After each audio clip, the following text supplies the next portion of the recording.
Hello, je suis Carlotta. Bienvenue dans Product Marketing Stories, le podcast qui décrypte les méthodologies, partage des conseils et apprentissages concrets pour rendre compréhensible et accessible le product marketing. Dans cet épisode, j'accueille pour la première fois une personne qui n'est pas product marketer, mais CEO. J'ai nommé Jonathan Noble, CEO de Swelo. Car finalement, les premiers PMM des entreprises, ce sont les fondateurs, non ? Ce sont eux qui doivent trouver le market fit, définir le positionnement du produit, son pricing, trouver les premiers clients. Bref, vous avez compris. Jonathan a créé Swelo quand il était encore au lycée, il y a plus de 10 ans. En 10 ans, le positionnement produit a bien évolué, pour devenir aujourd'hui l'une des plus grosses SaaS de programmation pour les réseaux sociaux à destination des communicants. Jonathan nous livre sans langue de bois et avec des anecdotes passionnantes, sa philosophie pour développer une marque forte qui dure dans le temps, ses conseils pour mettre en place une stratégie de communication efficace dans un contexte marché de plus en plus saturé, avec des tendances qui évoluent vite, mais aussi les méthodes utilisées pour mettre les insights utilisateurs au cœur des décisions stratégiques pour l'évolution du produit. J'espère que cet épisode vous plaira autant que j'ai pris plaisir à l'enregistrer. Bonne écoute! Hello Jonathan, comment tu vas? Salut Carlotta, je vais très bien et toi? Ça va, merci. Je suis ravie de t'avoir sur le podcast aujourd'hui. Pour commencer, tu peux nous dire qui tu es et ce qu'est Swelo. Déjà, merci beaucoup pour l'invitation. Moi, je m'appelle Jonathan, je suis CEO et cofondateur de Swelo, j'ai 28 ans. Swelo, c'est une plateforme qui permet aux communicants de gérer au mieux leurs réseaux sociaux. Donc, grâce à notre outil, ils vont pouvoir faire de la veille, de la programmation et de l'analyse sur Twitter, Facebook, LinkedIn et Instagram, bientôt TikTok. Et aujourd'hui, quelques chiffres, on a 110 000 utilisateurs, dont 600 grands groupes. On peut compter notamment le gouvernement français avec tous les ministères, ambassades, académies, ou encore la SNCF, ou le groupe Ionis avec les écoles Epita, Epitech, ISEG, etc. Et petit point important, on est 13 dans l'équipe et surtout, on est basé à Toulon, dans le sud de la France. Super cadre de vie, j'imagine. Complètement. Les cigales, un petit peu, soleil, mer. On a la chance d'être à 200-300 mètres du port. Donc, non, franchement, très, très chanceux. Est-ce que justement tu peux nous en dire un peu plus sur la constitution de ton équipe aujourd'hui ? Alors, l'équipe évolue au fil de l'eau. On a commencé, on était 2 avec mon associé, avec Thibaut. Lui, plutôt CTO, il s'occupe de toute la partie technique. Moi, plutôt tout le reste, pour être exact, parce que mon but aujourd'hui, pour chaque membre de l'équipe, c'est que chacun puisse performer au mieux. Et pour performer au mieux, il faut enlever tout ce qui est autour, tu vois, tout ce qui touche pas à tes tâches, etc. Donc, Thibaut, CTO. On a grandi au fil de l'eau. Et donc, notre premier employé est Kevin, qui est toujours avec nous, qui est développeur. Et donc, pour aller un petit peu plus vite, aujourd'hui, on a 7 développeurs de notre côté. On a une bizdev, une personne au support et à l'influence, une assistante de direction et 2 personnes à la communication et moi-même. Et je crois que ça fait 13, si je dis pas de bêtises. Dans cet épisode aujourd'hui, je trouvais ça super intéressant de discuter avec toi parce que justement, les premiers product marketing managers des entreprises, c'est quand même souvent les CEO parce que finalement, c'est toi qui as été le premier à aller chercher le market fit, à définir le positionnement, à aller pitcher ton produit, ta marque pour la faire grandir. Et justement, pour commencer, je voulais te poser des questions sur le positionnement de Swelo parce que depuis le début, j'imagine qu'il y a quand même eu une évolution par rapport au produit, à son évolution. Comment est-ce que vous avez construit finalement le positionnement de Swelo et du produit ? Est-ce que ça a toujours été le même ? Est-ce qu'il a évolué ? Et comment est-ce que du coup vous l'avez travaillé ? Ce que je peux dire en intro, et je le dis assez souvent en intro de ma réponse, c'est que on a énormément testé. Et je pense que c'est ça la clé, quel que soit le projet, même projet produit, service, peu importe. C'est tester, tester. Il y a des choses qui vont fonctionner, il y a des choses qui vont pas du tout fonctionner. Nous, je vais être très sincère avec toi, il y a des éléments liés à notre positionnement. En fait, c'est pas du hasard, mais c'est des décisions qu'on a pu prendre sans trop y réfléchir, mais plus en mode c'est naturel. Et en fait, tu vois qu'avec le temps, ça fonctionne. Je ne sais pas s'il y a eu un gros changement de positionnement. Par contre, je pense qu'il y a eu une prise de confiance par rapport à notre positionnement. C'est-à-dire qu'au début, plateforme. Alors, au tout début, ça s'appelait ClockTweets. C'était une plateforme qui permettait de programmer des tweets. Il n'y avait pas de business model. Donc, tu vois, je faisais ça à côté en parallèle de mes études. Donc, ça se fait un peu naturellement sans réfléchir. Voilà, c'est là, quoi. Tu sais, le projet, il est là, il est développé. C'était pour un besoin personnel. Les gens l'utilisent, etc. Mais il était là. Et puis après, donc, je rencontre mon associé qui est le meilleur ami de mon grand frère. Donc, je m'associe avec lui parce que je le connaissais déjà d'avant. Et puis, là, on commence à réfléchir. Mais où est-ce qu'on veut aller? Comment on veut positionner le projet? Et en fait, c'est déjà un premier élément. Tu te dis, le côté français qui était un peu induit puisqu'on est français, tu te dis, plus le temps avance et plus c'est vraiment un vrai argument. Tu vois, c'est pour ça qu'on a confiance en cet argument-là. Et tu te rends compte que même aujourd'hui, financièrement parlant, enfin en termes de bizdev, c'est un argument de dire, on est français, on est basé à Toulon, nos serveurs sont en France. Tu vois, et c'est venu avec le temps.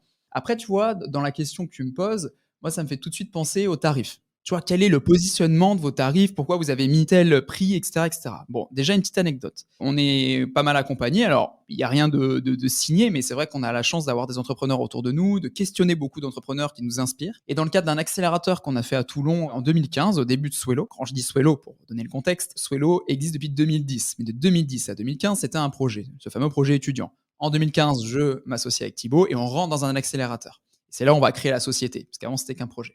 Et donc, dans le cadre de cet accélérateur à TVT, Toulon Voir Technologies, on rencontre notre mentor, Mathilde Lerouzic. Et là, on réfléchit à ces fameux prix. Donc, on va voir la concurrence, on s'excuse nous-mêmes déjà de gagner de l'argent, parce que ça, c'est très dans notre caractère, c'est de dire, mais en fait, est-ce que c'est normal de gagner de l'argent avec notre travail? Donc, avec le temps, oui, c'est normal. Et on met des prix. Je me souviens, on avait mis les prix qui sont là. Donc, c'était 9,29, il n'y avait pas 49 à l'époque. 9,29, mais TTC. Et là, tu as Mathilde qui vient nous voir et qui nous dit non, par contre, les gars, c'est du hors taxe, vous êtes pro, c'est en pro, c'est du hors taxe. Et donc, grâce à cette remarque qui a duré 10 secondes, on a gagné 20% de notre chiffre d'affaires. Donc, c'est quand même beau ce genre de remarque. Tu vois, là, c'est une remarque avec beaucoup de valeur. D'ailleurs, elle nous a toujours dit je ne peux pas vous donner de conseils pour réussir, mais je peux vous donner des conseils pour éviter d'échouer. Et tu vois, là, pour moi, je trouve que c'est une vraie remarque très importante. Ces prix-là, pareil, en toute sincérité, on a regardé un peu nos concurrents, on a lu des articles, regardé des vidéos qui parlaient de ça, et puis on a posé des prix, les prix qui nous paraissaient les plus cohérents avec notre produit, parce qu'à l'époque, on n'avait pas les mêmes produits que nos concurrents. Pareil, pour la petite histoire, en 2010, aucun autre outil n'existait. Swello a été créé en même temps qu'un Hootsuite, typiquement. Sauf que la différence, c'est que moi, j'ai continué mes études pendant 5 ans, j'étais pas à fond sur le projet, eux étaient à fond comme aujourd'hui on est à fond, quoi. Donc forcément, ça met un gap, ouais. Donc voilà, notre positionnement financier, notre positionnement avec nos arguments qui sont plutôt clairs aujourd'hui, c'est-à-dire des fonctionnalités exclusives, ça vient avec le temps, avec le développement, avec le côté français, avec la sécurité, ça pareil, on était à un niveau de sécurité, je dirais normal et ça fait partie de nos valeurs, on fait attention. Et avec le gain d'appel d'offres du gouvernement, on a dû encore monter d'un cran notre niveau de sécurité. Et tu vois, là, c'est un véritable argument parce qu'on a des gens qui surveillent 7 jours sur 7, 24 heures sur 24, que tout se passe bien. Il y a des audits de sécurité. On est dans les serveurs les plus sécurisés en France. On est quand même monté en gamme. L'ergonomie, alors ça, par contre, pour le coup, c'est un vrai positionnement depuis le début. C'est vraiment un point important où on sait qu'on l'a fait, qu'on y a réfléchi exprès. C'est avoir une ergonomie simple, identique pour chaque réseau social sur lequel tu vas travailler. Parce que,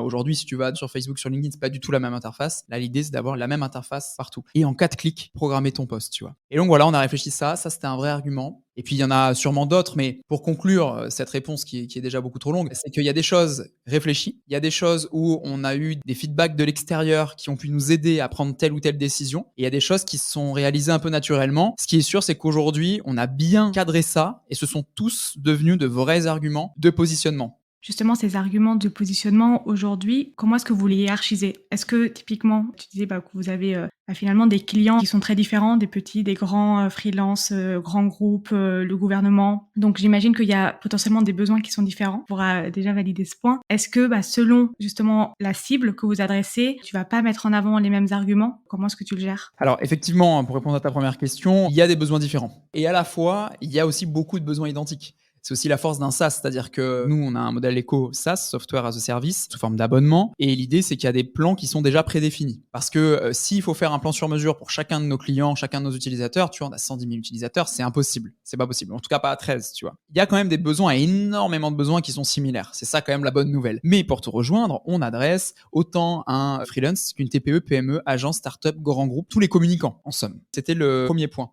Pour revenir sur ta deuxième question, on hiérarchise effectivement ces arguments qui sont toujours les mêmes, mais on les hiérarchise en fonction du besoin. Je te donne un exemple. Tu vas voir et tu vas démarcher une banque ou une assurance. Le côté sécurité, c'est un point mais primordial. Tu vois, c'est quelque chose de très important. Les autres aussi, mais c'est vraiment un top 1, tu vois. Et d'ailleurs, pour information, avant l'appel d'offres du gouvernement, on avait moins ce type de clients-là, parce que même si notre niveau de sécurité était très élevé, il n'était pas encore assez élevé. Alors que là, aujourd'hui, c'est le cas. Autre exemple, on adresse beaucoup le public, les écoles publiques, les mairies, les départements, les régions, enfin tout ce qui est public. D'une part, de dire qu'on a remporté l'appel d'offres interministériel, ça apporte énormément de confiance. Mais d'autre part, leur dire ce petit argument qui est on connaît la facturation Chorus. Qu'est-ce que c'est? En fait, quand tu travailles avec du public, tu as un outil de facturation pour déposer ta facture, etc. Et ça s'appelle Chorus. Ça a été développé pour tous les organismes publics. Et en fait, il y a des petites barrières à l'entrée. Il faut connaître comment ça fonctionne, il faut savoir rentrer toutes les cases, etc. Enfin, tu vois, c'est pas hyper compliqué, mais il faut juste savoir le faire, quoi. Et ça, tu vas voir un organisme public, tu dis, voilà, nous, on a le gouvernement, on connaît la facturation Chorus, nos tarifs, c'est ça, par rapport à votre collectivité. Avez-vous testé la plateforme 7 jours? S'ils te disent oui, je suis conquis,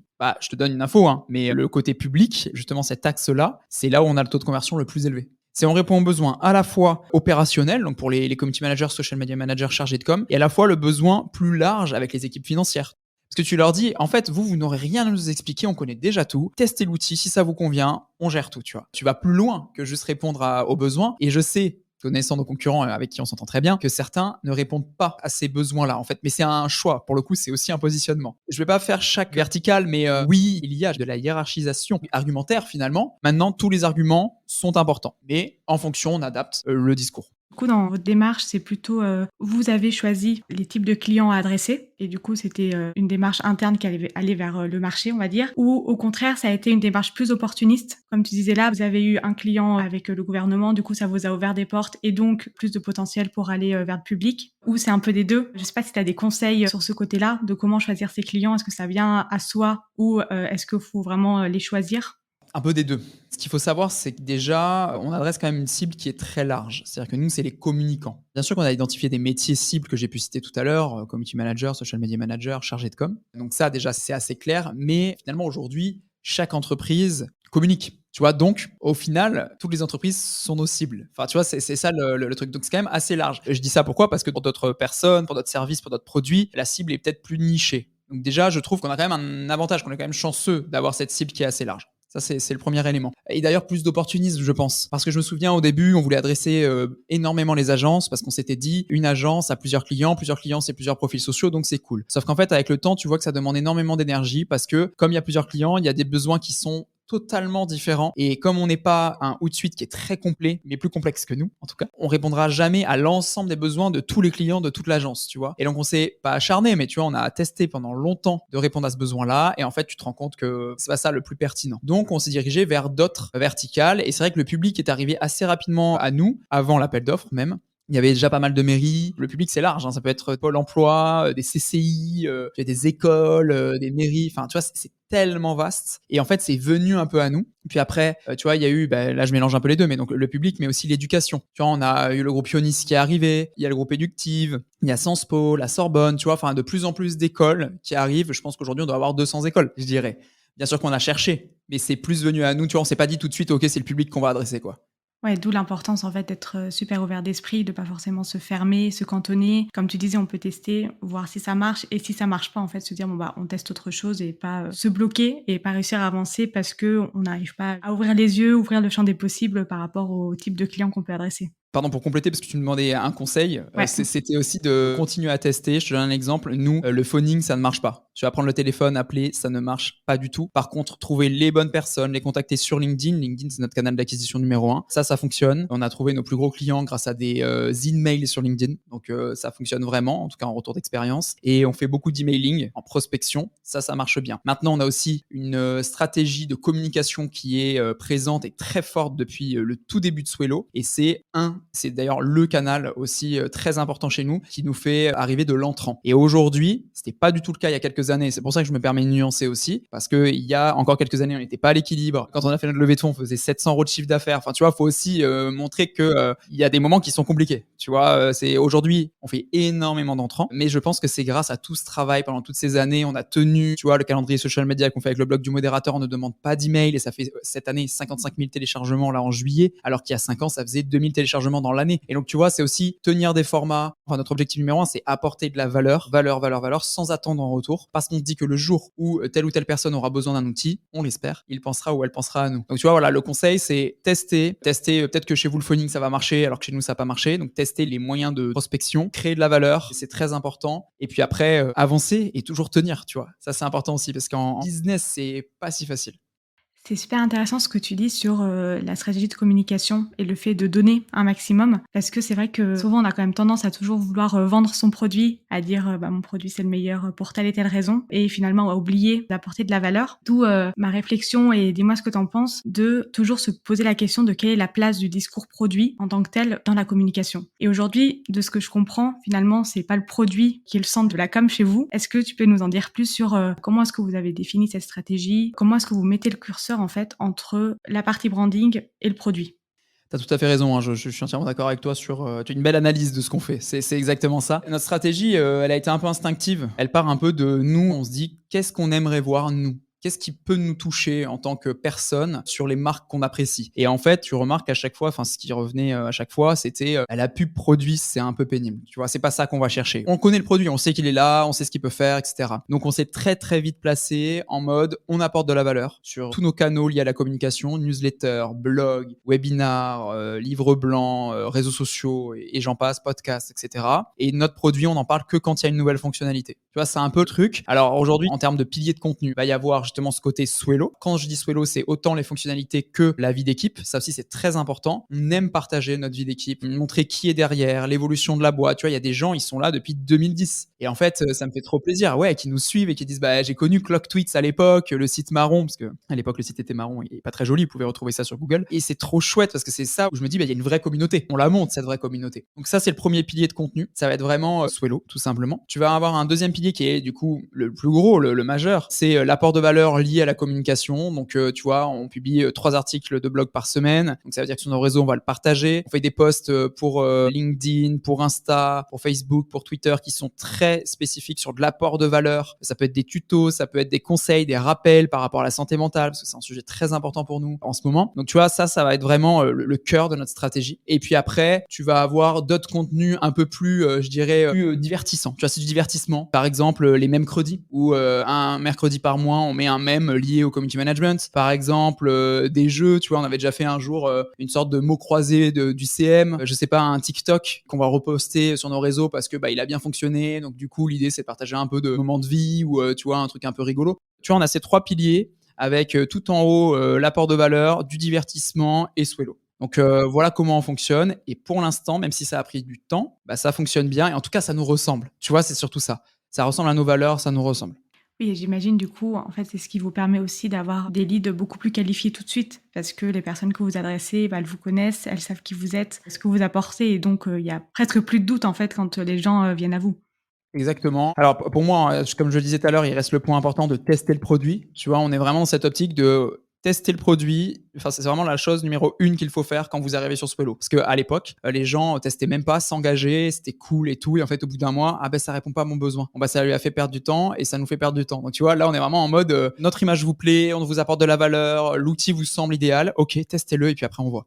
Si on parle un petit peu plus de la com que vous faites, au-delà du produit, sur les bénéfices en tout cas, et la promesse que vous apportez, comment est-ce que vous arrivez à le travailler tout au long du funnel d'acquisition? Par rapport à ce que tu disais sur les différents piliers de vos stratégies de com, est-ce que quand vous parlez du produit sur les nouvelles fonctionnalités, ça va être dès la phase d'awareness par exemple, ou ça va vraiment être uniquement sur votre landing page par exemple produit, et vous en parlez que là, et pas forcément sur d'autres channels d'acquisition? Est-ce que vous avez un peu une stratégie de dire, bon, à quel moment on parle du produit, à quel moment on n'en parle pas du tout? Bien sûr, cette stratégie-là de communication, de manière large, que j'ai présentée il y a un instant, elle est propre à nos canaux de communication. Maintenant, à partir du moment où tu arrives sur notre site, que ce soit notre landing page, que ce soit nos pages fonctionnalités, que ce soit dès que tu t'inscris, là, on va parler du produit beaucoup plus souvent, forcément. Tu vois, quand tu t'inscris, déjà, tu as un onboarding, mais après, tu as un cycle de mail pendant toute la durée de ton essai gratuit où on va mêler à la fois de la valeur, mais aussi du produit. Voilà ce qui peut t'apporter. Voilà ce que la veille peut t'apporter, la programmation, l'analyse, tu vois, le gain de temps. On le met souvent en avant. Et puis après, une fois que tu es abonné, on va avoir un cycle de mail aussi sur 12 mois qui est déjà préparé avec beaucoup d'apports de valeur et aussi certaines fonctionnalités qui sont mises en avant. Et surtout, le canal numéro 1 où on parle énormément du produit, c'est notre newsletter. Tu vois, quand tu arrives chez Swello, tu peux t'inscrire à notre newsletter et donc souvent, voire tout le temps, là, on a un rythme d'une newsletter par semaine. On va essayer de mettre en avant une nouvelle fonctionnalité, une fonctionnalité qui est là depuis un peu longtemps, mais peut-être un peu oubliée. On va essayer de différents axes pour diverses cibles, etc. Et ça marche plutôt bien. Mais c'est vrai qu'on essaie de faire la part des choses entre un endroit où on va parler que de produits, notamment dans le newsletter, et la communication où là, c'est un peu large. Et dans la com, tu as une verticale, c'est le produit. Mais là, j'y pense. En ce moment, on a la chance de faire des développements très rapides, notamment sur la programmation de story direct, notamment sur la programmation de carousel PDF, qui est dispo depuis hier, et ça a été fait en 24 heures. Et tu vois, en plus de faire passer le message de la fonctionnalité est disponible, on fait aussi passer le message de on va vite dès qu'il y a une nouveauté. Et ça, moi, je trouve que c'est intéressant parce qu'on devient une des premières plateformes au monde à avoir ces fonctionnalités-là. Mais quand tu es un prospect, tu te dis, ok, en fait, si je vais chez eux, Dès qu'il y a une nouveauté, c'est en ligne rapidement et du coup, je suis toujours au goût du jour, quoi. C'est toujours à jour. Et je trouve que faire passer ce message, c'est aussi important parce que nous, on se donne, clairement. On se donne pour que ça sorte vite. Avec les équipes techniques, on réfléchit, OK, on a vu ça, tac, tac, est-ce qu'on peut le faire et tout. Et je trouve ça bien aussi de le montrer. Et pas juste de dire, voilà, on a notre fonctionnalité, mais plutôt de faire passer le message mais on est aussi une des premières plateformes au monde à vous le proposer. Donc, c'est chouette, merci de nous faire confiance, tu vois. Et donc, ça, c'est sur les réseaux sociaux. Et donc, en fonction du canal, tu vois, on va adapter le discours. Pour conclure, plus tu vas arriver sur le site et plus, bien sûr, ça va parler du produit. Ça, c'est certain. Mais on n'oublie pas la valeur. Est-ce que tu peux nous expliquer comment est-ce que vous intégrez les insights utilisateurs dans votre vision produit pour développer les prochaines fonctionnalités pour Swello? Quand on réfléchit à faire des nouvelles fonctionnalités, on prend énormément en considération depuis le début de Swello les retours clients. C'est très important. Alors, quand on fait un point roadmap, c'est tous les trimestres, on va se baser sur plusieurs éléments. Les premiers éléments, c'est déjà nous, c'est-à-dire notre veille, nos discussions, notre vision produit. Tu vois, typiquement, des fois, et c'est déjà arrivé, on a sorti des fonctionnalités qui viennent vraiment de notre réflexion et le besoin initial ne provenait pas du tout du client, mais quand tu la sors, en fait, c'est « Ah mais oui, en fait, j'en ai besoin. » Enfin, en tout cas, ça me sert beaucoup. Tu vois, on a un quality coach. C'est un coach qui va te donner des conseils en temps réel pour savoir quand est-ce qu'il faut publier, savoir si tu as assez de hashtags, des mentions, des liens, etc., etc. Ça, au final, on l'a mis en ligne, c'était pas du tout attendu et aujourd'hui, c'est, je dirais, une de nos key features. Donc ça, je trouve ça très très cool. Pareil pour l'AI. Tu vois, l'AI, c'est le grand sujet actuel. Ça arrive très fort. On a sorti une fonctionnalité de suggestion de hashtag. Personne nous l'avait demandé, ou en tout cas très peu de clients. Et on s'est dit, OK, là, il faut qu'on fasse quelque chose en lien avec l'AI. On l'a fait en quelques jours. On l'a mis en production. Et là, c'est énormément utilisé. Donc ça, c'est déjà le premier élément. C'est quand on réfléchit à notre roadmap, on prend en considération notre veille, nos réflexions, notre vision. Ensuite, pour répondre entièrement à ta question, les retours clients sont primordiaux chez nous. Comment ça se passe? On utilise un outil qui s'appelle Nolte.io. Et en fait, c'est une plateforme où nos clients peuvent proposer leurs idées et les autres clients peuvent voter pour les idées des autres clients, tu vois. Nous, ça nous montre quelles sont les idées de nos clients. Donc, ça permet de les prendre en considération. Et ça nous montre aussi combien de nos clients souhaitent telle ou telle fonctionnalité. Et donc, dans là, ça va être 2, 3 votes. Dans la d'autres, ça va être des centaines de votes, tu vois. Et du coup, dans notre stratégie, ce qu'on met en place, c'est que quand on fait ce fameux point roadmap, en plus de notre vision, en plus de nos idées, on prend les 3 premières fonctionnalités de notre outil, de Nolte, et on essaie de les développer sur le trimestre d'après. Et ça fonctionne bien parce qu'en plus, quand c'est développé, on envoie une notif. Automatiquement, ça envoie une notif à tous ceux qui ont voté. Et puis après, ça permet de passer aux autres fonctionnalités. Et c'est énormément apprécié de la part de nos clients. C'est d'ailleurs un petit outil qu'on met en avant sur notre dashboard. C'est en haut sur la header, sur la barre du haut. Donc c'est très important pour nous. Et dernière chose qui va compléter un peu tout ça, on a beaucoup de nos clients au téléphone. Des fois, c'est parce qu'ils ont des questions techniques. D'autres fois, c'est des questions commerciales. Peu importe. Dès qu'on a un moment, on leur demande toujours: avez-vous des idées? Est-ce qu'il y a des choses que vous aimeriez qu'on améliore? Et en fait, ça, après, on prend cette info et on le rajoute à Nolte, nous-mêmes, en disant ce client souhaiterait ça. Mais en tout cas, voilà, le retour client, c'est très important et on travaille. C'est comme ça pour moi que Swello évolue. Au quotidien, on travaille avec eux. C'est génial parce que c'est vrai que ça permet aussi d'engager la communauté, faire comprendre que finalement, on ne développe pas le produit de notre côté, mais que vraiment on interagit et on intègre complètement les attentes, les besoins des clients, potentiellement des futurs clients aussi. Donc c'est aussi une image super positive qu'on renvoie sur le marché en fait. Complètement, et ça fait partie de nos valeurs depuis toujours, tu vois, ce côté client, parce que sans eux, on n'est rien. Et c'est une réalité. On a la chance en interne d'avoir des communicants, donc forcément, ça simplifie un peu les choses. Mais on adore discuter avec nos clients et il faut nuancer toujours les propos. Et c'est vrai qu'il y a un point où on n'est pas encore parfait, c'est justement faire des interviews encore plus qualitatives. Tu vois, en one-to-one avec un client, ça, on n'a pas encore du XUI de notre côté. On n'a pas encore pris le temps de le faire, mais on aimerait beaucoup. Donc tu vois, ça nous permettrait, je pense, d'aller encore plus loin. Comment est-ce que vous faites aussi pour faire en sorte que toute l'équipe soit au courant finalement aussi et soit intégrée dans ce process-là d'écoute des utilisateurs, de compréhension des besoins, des problématiques? J'imagine que typiquement l'équipe com, elle peut recevoir plein de messages sur les réseaux sociaux, le BizDev aussi des calls ou de la prospection qu'il peut faire. Comment est-ce que vous arrivez à ce que toute l'équipe soit au même niveau de connaissance utilisateur, au même niveau de compréhension des besoins, etc.?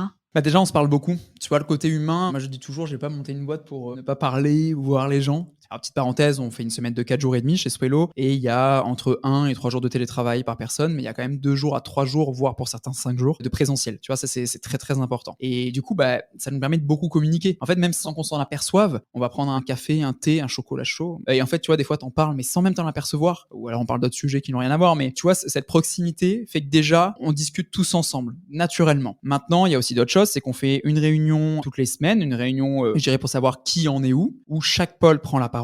Et ça nous arrive aussi de diffuser ce genre de message à ce moment-là. Tu vois, il y a eu une grande demande cette semaine, c'est ça, faudrait qu'on voit si on peut la développer ou pas. Et surtout, il y a 2 autres points qui sont importants. C'est le point roadmap qui est tous les trimestres chez Swello. Et donc pendant ce point roadmap, il y a une personne du pôle dev, une personne qui globalise les retours du support comme donc communication et commercial. et moi-même. Ce qui fait qu'en fait, on remonte tous nos retours ensemble, tout le monde est au courant, et puis après, il y a un rapport écrit de là où on va, quelle sera notre nouvelle roadmap par rapport aux besoins clients. Nolte après est accessible pour tous et toutes, et ça fait surtout aussi partie de nos valeurs, c'est-à-dire que de même, je sais que chaque membre de l'équipe va voir un peu, regarde un petit peu Nolte, quels sont les besoins actuels, dans quelle direction on va, et puis après de manière plus large, on fait des points vision avec Thibaut une fois tous les 6 mois, ce qui fait que ça nous permet aussi de dire on a eu tous ces retours clients là, et donc au niveau de la roadmap de manière très large, tout à l'heure je parlais de l'IA, on aimerait aller vers un peu plus d'IA, vers la modération, tu vois là on est en train de faire la modération, vers TikTok, et donc ça nous permet à différents moments de rappeler un peu les besoins utilisateurs, ça fait partie de nos valeurs, de nous-mêmes on va les chercher, donc en fait tout cumulé, ça fait que ça fonctionne. Maintenant, je pense aussi que c'est parce qu'on a une petite équipe, tu vois, on est 13. Je pense pas que demain à 100, on n'a pas vocation à devenir 100 ou 200, mais je pense pas que quand t'es 200, ce soit possible parce que, il y a tellement de monde, voilà. Donc peut-être qu'il faudra processer autre chose plus tard, etc. Mais en tout cas, pour l'instant, ça c'est de manière assez naturelle. On fait des points quand même très précis, mais c'est assez naturel. J'imagine que c'est aussi la même chose pour tout ce qui concerne connaissance du produit en lui-même, c'est-à-dire quand une nouvelle fonctionnalité est sortie, faire en sorte que l'équipe com, la personne du support sache aussi bien utiliser le produit, sache répondre aux potentielles questions. C'est aussi quelque chose, j'imagine, que vous arrivez à gérer avec des moments clés où vous présentez les nouvelles fonctionnalités, comment ça marche. Ça va surtout être pendant les réunions du lundi. Mais outre ça, on a déjà chaque membre de l'équipe sait sur quoi travaillent les autres. Donc du coup, ça, tu vois, je sais que sur le pôle BizDev ou communication, ils savent là actuellement qu'ils travaillent sur TikTok, qu'ils travaillent sur la modération, qu'ils travaillent sur telle ou telle autre fonctionnalité. Tu vois, ça, déjà, c'est chouette. Une fois que ça sort, même avant que ça sorte, on met ce qu'on appelle la fonctionnalité en pré-production. C'est-à-dire que c'est pour nous en interne pour qu'on la teste. Et donc là, souvent, c'est les devs qui font tester à l'autre partie de l'équipe. Donc là, ça teste la fonctionnalité, on la modifie en fonction des retours, on fait la mise en prod, donc on la met en ligne pour nos clients. On a un channel Slack, parce qu'on utilise Slack, qui s'appelle Changelog, où en gros, dès qu'il y a une nouveauté, on l'indique dedans. Donc comme ça, tout le monde a l'info. Et puis après, Cassandra et Maureen vont travailler sur la communication autour de cette fonctionnalité, newsletter, blog, réseaux sociaux, etc. Et donc l'info se diffuse vraiment partout dans l'équipe très rapidement. Donc oui, on a aussi ces petits process-là qui fonctionnent bien. Trop bien. Merci Jonathan pour tous ces apprentissages. J'aurais bien aimé te poser des questions un peu plus prises de recul parce que déjà tu racontes super bien les histoires et je voulais te poser déjà une question là-dessus parce que je pense que c'est super important. Comment est-ce que tu fais justement pour bien vendre, pour pitcher un concept, un produit? Est-ce que tu as des conseils là-dessus pour aider des product marketers à vendre un produit, à vendre une histoire? C'est vrai que toute cette partie storytelling fait partie de moi, je pense, dans mon caractère. J'adore raconter les histoires, les petits chit-chats, les petites anecdotes. C'est vraiment ce qui me plaît. En conseil, c'est être vous-même. Pour le coup, ça marche énormément. Tu vois, être vous-même, pas essayer de ressembler à quelqu'un en racontant une histoire ou quoi. Vraiment, faire ressentir des émotions. Tu vois, c'est ça en fait qui fait que. Si c'est à l'oral, faire aussi varier la voix. Tu vois, ça c'est aussi important. Et si c'est à l'écrit, essayer de tourner l'histoire ou le produit que vous allez mettre, vous allez expliquer avec une petite phrase d'intro, avec pourquoi c'est important pour vous. Toujours l'humain au centre. Tu vois, ça c'est aussi très important. Je sais que quand il y a une nouvelle fonctionnalité qui arrive, je mets aussi beaucoup en avant les bénéfices pour la personne qui va lire ce post-là, mais sans dire à la fin, allez sur Swello, achetez Swello, c'est génial. Non, c'est waouh, nouvelle fonctionnalité. On est très fiers de vous la présenter parce que ça fait des semaines qu'on travaille dessus, et là tu dis ta fonctionnalité et c'est trop chouette parce que on est une des premières plateformes au monde à la sortir et personnellement moi, je suis très fier des équipes et là je cite les personnes qui ont travaillé sur le projet et en fait ça pour moi c'est moi-même, Enfin je veux dire c'est comme ça que je communique même au quotidien avec l'équipe, donc j'essaie de transmettre ça à ma communauté, tu vois, je pense notamment là à LinkedIn ou à Twitter ou à Insta, j'essaie de transmettre ça comme ça. Donc voilà, les petits conseils, c'est rester vous-même, mettre de l'humain, des émotions. Aujourd'hui faire un post pour vendre, ça ne marche plus en fait, ça n'engage que moi, mais moi en tout cas ça ne me touche plus, ça ne me touche pas. Par contre m'apporter de la valeur, me dire pourquoi cette fonctionnalité va changer mon quotidien, là ouais ça me touche et ça me plaît, et surtout plus je vais voir des gens qui vont parler de tel ou tel produit ou tel service, plus je vais me dire ah ok, peut-être que je m'y intéresse un petit peu plus. Donc voilà mes quelques conseils, il y en a sûrement des dizaines, des centaines d'autres que j'applique au quotidien de manière naturelle. Tu as quand même construit une marque, un produit de zéro, qui a évolué, qui a changé de nom, qui a grandi. Quel serait ton conseil pour construire une marque forte et une marque surtout qui dure dans le temps? Essayer d'être toujours aligné avec ses propres valeurs. De mon côté, ça va être aussi avec les valeurs de mon associé. C'est vrai que quand en interne déjà, on est tous OK avec la direction vers laquelle on va, avec les valeurs, tu vois, enfin tout ça. Je trouve que c'est important pour que ça dure dans le temps et que ça se ressente au niveau du produit, que ça se ressente au niveau de notre communication. Après, tu l'as dit, c'est être aussi proche de notre communauté, donc répondre à tous les commentaires, remercier tout le temps quand il y a un mot gentil, aussi participer à la discussion sur d'autres posts, des membres de notre communauté, de nos clients, de nos prospects. Mais c'est vrai que depuis le premier jour, on répond à tous les commentaires. Et ça, pour moi, répondre de manière générale, c'est très important parce que je te dis répondre aux commentaires de nos clients, mais c'est aussi répondre par exemple aux candidatures. Tu vois, pour dire vous êtes pris ou vous n'êtes pas pris ou prise, peu importe, répondre. Ça, tu vois, c'est important. Et en fait, on s'en rend pas compte, mais en gardant cette rigueur-là, justement, ça crée nos valeurs, ça les montre à l'extérieur comme à l'intérieur, et ça fait que la marque, elle tient sur le long terme et qu'on s'y attache un peu. Quand t'es le prospect, quand t'es un client, enfin voilà, tu t'y attaches un peu. Et c'est ce qui peut faire la différence entre un produit peut-être français avec ces valeurs-ci plutôt qu'un autre produit. En tout cas, nous, je sais que des fois, c'est aussi des arguments où ils nous disent, voilà, je vous ai vu à tel endroit, ou alors pendant les Swelo Days, c'est l'événement qu'on fait, ou alors j'ai vu un post qui parlait de vous et vous avez répondu. Enfin, et en fait, ça marche énormément, quoi. Encore une fois, rester soi-même. Et là, je pense après un truc peut-être plus opérationnel, concret. Nous, on a acheté une typographie pour justement qu'elle soit reconnaissable. On a des codes couleurs aussi qui sont très spécifiques pour qu'on soit reconnaissable. Donc, tu vois, ça marche aussi par du branding tout court. Swelo, quoi. À quoi ça ressemble, qu'est-ce que ça fait, notre style, quoi, notre style graphique, etc. Et donc, je pense que tout cumulé entre les mots, les valeurs et le branding et le visuel, ça fait que on arrive à tenir dans le temps.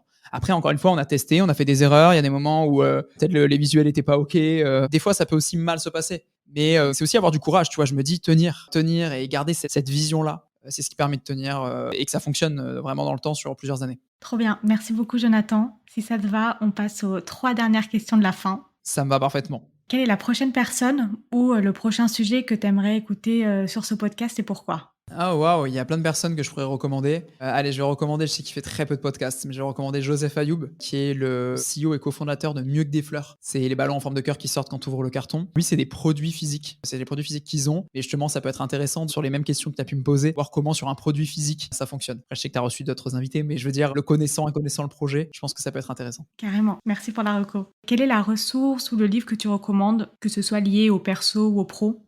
Je recommande beaucoup le Golden Circle de Simon Sinek. Donc, c'est un TEDx de 15 minutes dans lequel il explique comment Apple communique face aux concurrents et pourquoi le why, le pourquoi, doit être mis au centre et ne doit pas être dernier dans la proposition de valeur. Et je pense que ça fait en plus écho à l'épisode qu'on vient d'enregistrer. Donc, je vous le conseille. Ça dure 15 minutes. Moi, ça a changé ma façon de communiquer.